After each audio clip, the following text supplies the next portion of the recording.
Terus bagaimana hukumnya memelihara? Oke, hukumnya memelihara. Kalau kita melihat sejarah pada zaman dulu, banyak di antara para sahabat bahkan itu ya punya anjing. Ya, tetapi fungsinya di antaranya adalah untuk berburu. Ya, untuk berburu. Kemudian untuk menjaga kebun, untuk menjaga ternak. Yang dibahas ini kan hukum nyentuhnya atau hukum kontak langsungnya. Tapi kalau nggak kontak, maka dalam pandangan fikih tidak masalah memelihara, tetapi kita harus bisa menjaga dari najisnya itu tadi. Kalau dalam kitab-kitab fikih kan disebutkan begitu. Bahkan cara yang paling mudah berburu zaman dulu itu ya pakai anjing itu.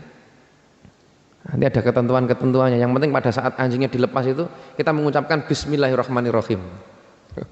Bismillahirrahmanirrahim langsung dilepas. Langsung dia ngejar buruan itu. Tapi harus terlatih ya. Di samping mengucapkan Bismillah dia harus terlatih. Terlatih itu nanti yang digigit itu sininya buruan itu. Sehingga dia mati. Kemudian dibawa ke tuannya. Nah, kalau sudah mati berarti halal. Loh Pak, itu gimana bekas gigitannya? Loh gampang, tinggal nyucikan saja kok. Kan enak. Tinggal dibasuh 7 kali, salah kasih ibu selesai. Kalau masih hidup silakan ditambahi dipotong. Nah, gitu. Ini kalau kita berbicara tentang masalah berburu dalam fikih. Tapi yang harus dipahami adalah bagaimana seseorang itu menjaga najis itu.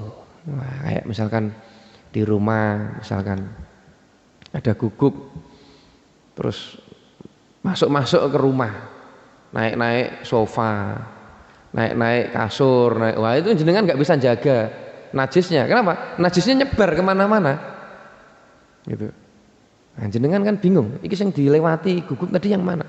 Nah, kecuali kalau guguknya diikat di depan untuk jaga rumah misalkan, atau ditaruh di kebun, jaga kebun, ya tidak apa-apa. Pak, bukankah ada hadis yang mengatakan bahwa malaikat tidak masuk ke dalam rumah yang di dalamnya ada guguk? Ya, itu banyak ulama menerangkan, menjelaskan tentang hadis itu adalah semacam majas. Memang ada yang mengartikan guguk yang sebenarnya, ada yang mengartikan guguk ini sebagai bahasa kiasan. Jadi malaikat itu tidak masuk rumah ke dalam rumahnya seseorang yang di dalamnya masih ada apa? Anjing. Itu artinya adalah sifat keanjingan. Paham Mas ya? Sifat rakus, sifat sombong, sifat tamak, sifat apa? Kok masih ada di dalam diri seseorang, maka malaikat rahmat tidak akan turun, tidak akan mendatangi orang itu. Ada yang mengatakan seperti itu dalam beberapa syarah hadis. Nah, Bapak Ibu yang dimuliakan oleh Allah Subhanahu wa taala, ini tentang anjing ya. Jadi intinya ada dua pendapat. Yang pertama mengatakan najisnya mughaladha, karena berdasarkan ini tadi, riwayat ini hadisnya sama. Pemahamannya beda. Ya, pemahamannya beda. Makanya beberapa waktu yang lalu sempat viral ada seorang perempuan berjilbab, bercadar, dia memelihara anjing.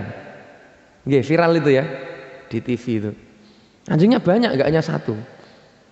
Cuma sayangnya pada saat itu juga saya melihat gitu. Anjingnya itu dilepas. Kalau mungkin anjingnya di kandang atau diikat atau di apa, mungkin masih bisa lah kita menjaga batasan-batasan supaya anjing najisnya nggak menyebar, bisa. Tapi ini dilepas, ucul, terus naik sofa, naik. Nah, ini repot. Terus dilus-lus juga. Kalau dilus-lus aja gampang. Misalkan tangannya, misalkan nyentuh, basuh 7 kali, campur debu, selesai. Terus najis-najis yang kemana-mana itu piye? Nah, gitu. Atau misalkan, oke, kita mengikuti mazhab Malik. Terus konsekuensinya bagaimana? Padahal beliau tetap mengatakan meskipun gak najis, cara membersihkannya begitu. Paham nggih? Masa iya terus apa? Sofanya di cuci 7 kali, terus rumahnya dipel 7 kali. Dan itu tiap hari ya masakoh berat, tidak mungkin. Gitu. Makanya kejanggalannya sedikit di situ. Kalau masalah memeliharanya tidak masalah. Tidak masalah.